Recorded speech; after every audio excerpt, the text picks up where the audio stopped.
Hey there, folks. Gareth Thompson here, Executive Director of the Alberta Council for Environmental Education. Happy Earth Day.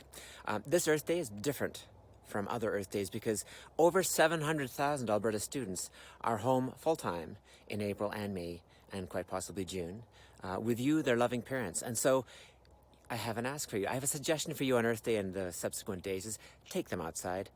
Have them fall in love with nature. Turns out that conservationists and environmentalists alike, they all have one thing in common. Somebody like you took the time to take them outside when they were kids, and in the company of that caring adult, shared their love of nature and just found ways to help them connect. So I've got a couple of ideas on what you might do. This is not rocket science or rocket surgery. It's super easy, but I want to point out that I'm just going to do a little pan here of where we are. You'll see that we're in a forest.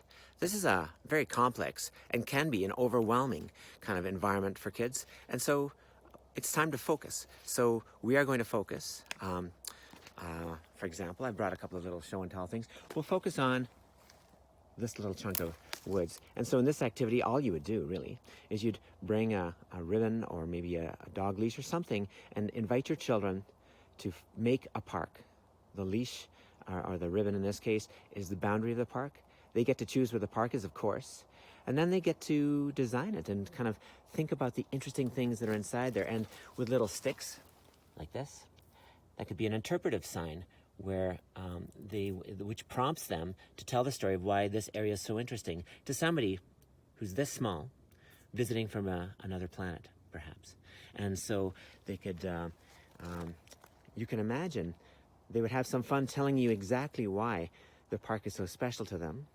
And then perhaps they could, well, what could you do with that? You could perhaps have them write about it, tell a story about it, tell a poem about it.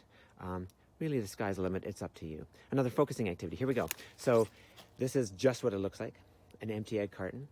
And what you might invite your students, I guess they are your students, your children to do is take some time and I don't know, I'm just pulling this out of a hat.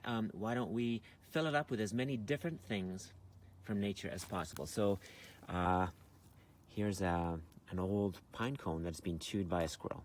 Here's a pine cone or a spruce cone, and I don't know, but that's very different, so that belongs there. Here's this could be, maybe I know the name of this plant, and maybe I don't, and you know what? It is absolutely not important, and if somebody needs to know the name, well, there's identification guides and websites, and there's good inquiry skills that students could learn. Your children could learn as they figure out what's in nature.